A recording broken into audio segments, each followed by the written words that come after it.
মৰমৰ ছাত্ৰ-ছাত্ৰীসকল আমাৰ আজি ভিডিঅ'লৈ তোমালোকক স্বাগতম জনাইছোঁ। আজি আমি ক্লাছ 3 ইংলিছৰ লেসন নম্বৰ 3 কনকলতা বৰুৱা এ ব্ৰেভ য়ং ওমেন নামৰ পাঠটিৰ এক্টিভিটি 13ৰ পৰা কৰিম। তোমালোকে মনোযোগেৰে চাই যাবা। চোৱা 13A let's read the following pairs of words. আহা এই শব্দৰ যোৰাবোৰ পঢ়ো। চোৱা 2 2 এই 2 মানে হৈছে দুটা আৰু এই 2 মানে হৈছে বেছি। নাইট নাইট এই নাইট মানে হৈছে ৰাতি, এই নাইট মানে হৈছে সৈনিক। দেয়াৰ দেয়াৰ এই দেয়াৰ মানে হৈছে তাত আৰু এই দেয়াৰ মানে হৈছে তেওঁলোকৰ। ডিয়াৰ ডিয়াৰ এই ডিয়াৰ মানে হৈছে হৰিণ, এই ডিয়াৰ মানে হৈছে মৰমৰ। চি চি এই চি মানে হৈছে চোৱা আৰু এই চি মানে হৈছে সাগৰ। বি বি এই বি মানে হৈছে হওঁ বা শুৱা আৰু এই বি মানে হৈছে মৌমাখি।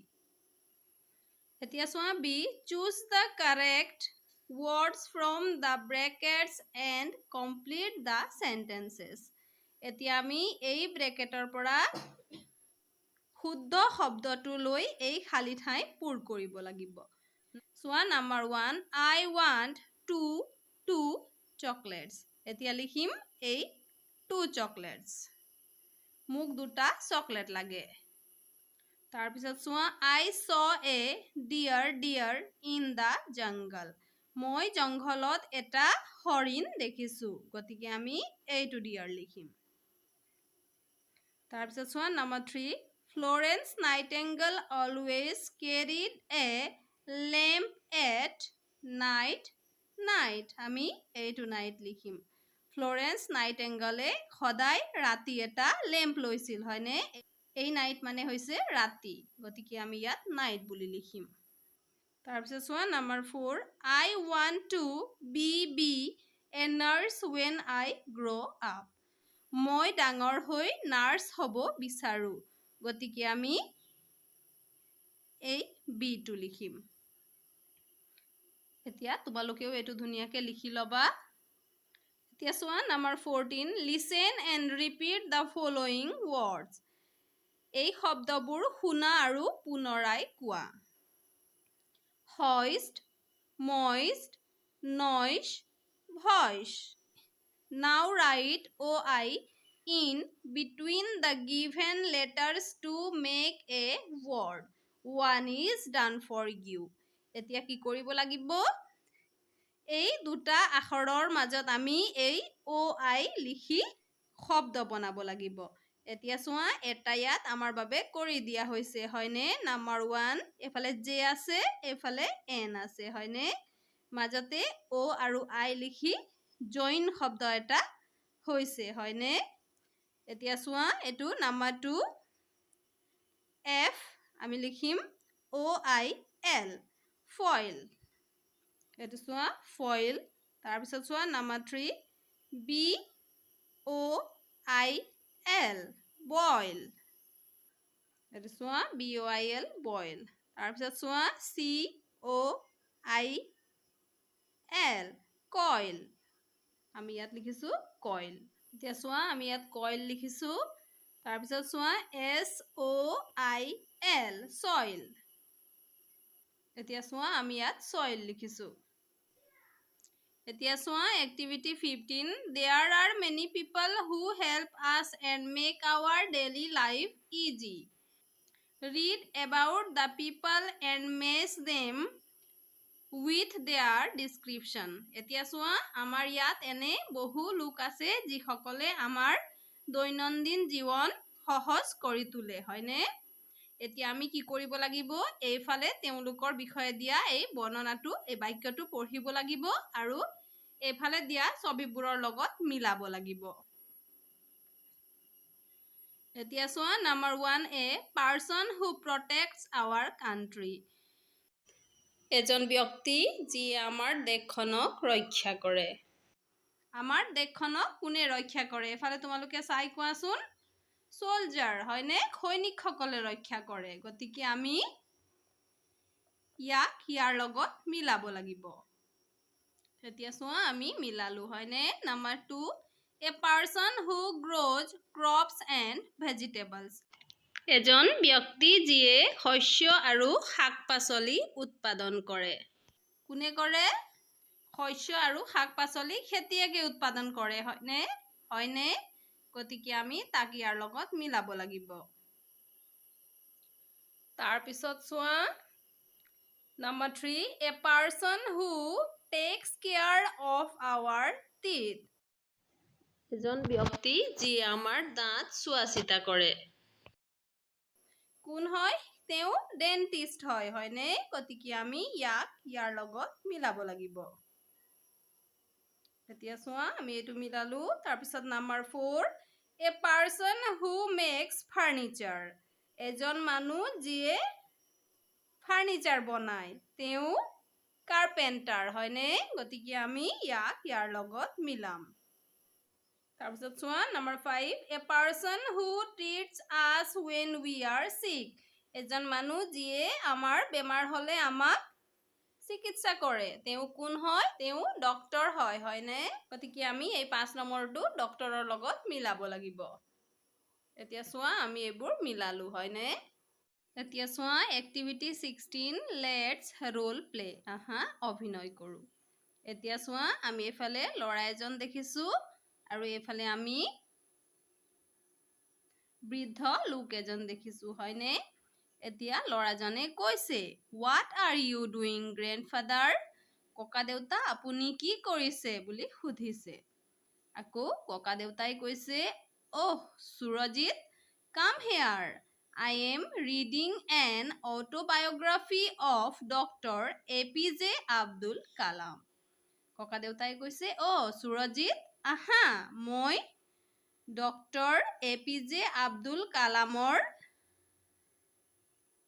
আত্মজীৱনী পঢ়ি আছো বুলি ককা দেউতাই কৈছে হয়নে এই লৰাজনৰ নাম কি হয় সুৰজিত হয়নে এতিয়া চোৱা তাৰ পিছত আকৌ সুৰজিতে কৈছে What is the name of the book? কিতাপখনৰ নাম কি? ককা দেউতাই কৈছে Wings of Fire. কিতাপখনৰ নাম হ'ল Wings of Fire. Do you know who is APJ Abdul Kalam? তুমি জানানে APJ Abdul Kalam কোন হয়? তাৰপিছত আকৌ সুৰজিতে কৈছে Yes, grandfather.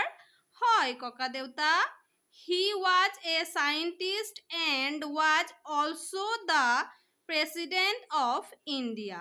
তেওঁ এজন বিজ্ঞানী আছিল আৰু লগতে তেওঁ ভাৰতৰ ৰাষ্ট্ৰপতিও আছিল। তাৰপিছত আকৌ ককা দেউতাই কৈছে very good, খুব ভাল। He is also called the missile man of India. খুব সুন্দৰ তেওঁ ভাৰতৰ মিছাইল মেন বুলিও কোৱা হয় এতিয়া চোৱা আকৌ সুৰজিতে কৈছে what is a missile grandfather ককা দেউতা মিছাইল মানে কি ককা দেউতাই কৈছে of course Surajit let's go to the library to know more about missile নিশ্চয় সুৰজিত বলা আমি লাইব্ৰেৰীলৈ যাওঁ আৰু মিছাইলৰ বিষয়ে আৰু কথা জানো বুলি কৈছে এতিয়া চোৱা 17 complete the conversation between Surajit and his sister এতিয়া আমি সুৰজিত আৰু তাৰ ভণ্টিৰ মাজত হোৱা বাৰ্তালাপখিনি ইয়াত সম্পূৰ্ণ কৰিব লাগিব এতিয়া চোৱা সুৰজিতে কৈছে মালা সুৰজিতৰ ভণ্টিৰ নাম মালা হয়নে মালা grandfather told me about a book yesterday মালা যোৱাকালি ককা দেউতাই মোক এখন কিতাপৰ বিষয়ে ক'লে তাৰপিছত মালাই কৈছে what is the name of the book কিতাপৰ নাম কি বুলি মালাই সুধিলে তাৰপিছত আকৌ সুৰজিতে কৈছে the name of the book is missile man কিতাপটোৰ নাম হ'ল মিছাইল মেন আকৌ মালাই সুধিছে who is missile man missile man কোন হয় বুলি সুধিছে আকৌ সুৰজিতে কৈছে He is Dr. APJ Abdul Kalam. তেওঁ হ'ল Dr. APJ Abdul Kalam. তাৰপিছত আকৌ মালাই কৈছে Can I read it after you? তোমাৰ পঢ়া হলে কিতাপটো মই পঢ়িব পাৰিমনে বুলি মালাই সুধিছে এতিয়া চোৱা 18 লিসেন এণ্ড ৰাইট শুনা আৰু লিখা এটো শুনি তোমালোকে তোমালোকৰ বহিত এবাৰ লিখিব লাগিব brave December motherland movement freedom flag station country people help illness soldier এতিয়া চোৱা activity 19 let's solve the word puzzle আহা শব্দৰ সাথৰ সম্পূৰ্ণ কৰো এতিয়া চোৱা এটো হ'ব SNOW snow snow মানে বৰফ আমি ইয়াত n লিখিম তাৰ পিছত এফালে WATER water আমি ইয়াত t লিখিম water মানে পানী হয়নে এফালে চোৱা STAR star star হল হয়নে star মানে তৰা তাৰ পিছত এটো চোৱা ROPE rope rope মানে ৰছী এতিয়া চোৱা ROPE rope rope মানে ৰছী তাৰ পিছত এফালে আকৌ PLOW plow plow মানে হাল তাৰ পিছত আকৌ এটো চোৱা HEN hen hen মানে কুকুৰা হয়নে তাৰ পিছত OPEN open আমি ইয়াত p লিখিম এটো চোৱা GLOW glow এটো চোৱা glow তাৰ পিছত আমি এফালে লিখিম GROW grow এতিয়া চোৱা এফালে OVER over হল হয়নে তাৰ পিছত আমি ইয়াত লিখিম ROW raw ROW raw তাৰ পিছত RED red তাৰ পিছত DISH dish মৰমৰ ছাত্ৰ ছাত্ৰীসকল আমাৰ আজি ভিডিঅ'ত আমি ইমানেই কৰিছো আমাৰ পৰৱৰ্তী ভিডিঅ'ত আমি লেসন নাম্বাৰ 4 আলোচনা কৰিম তোমালোকে মনোযোগেৰে পঢ়া শুনা কৰিবা আজিলৈ ধন্যবাদ